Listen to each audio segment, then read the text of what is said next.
Grup musik Kahitna resmi menggelar konser bertajuk 36 tahun Anniversary Kahitna Special Concert di G-Expo Convention Center and Theater Kemayoran, Jakarta Pusat pada Sabtu 6 Agustus.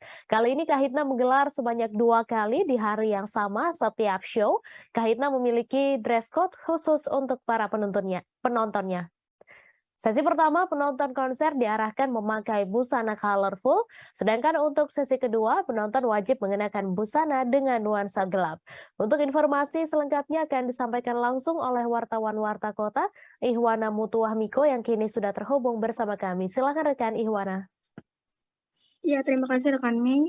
Untuk konser Kahitna sendiri sudah berlangsung kemarin. Konser tersebut dilaksanakan 2 kali show. Di mana untuk show pertama mereka menggunakan tema Suara Sudah Cantik, dan untuk tema kedua mereka menggunakan tema monokrom.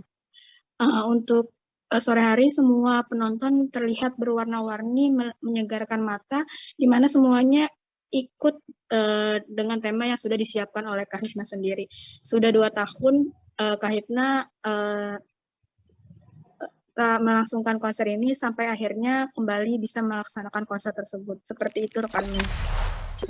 Jangan lupa subscribe, share, komen, dan like ya.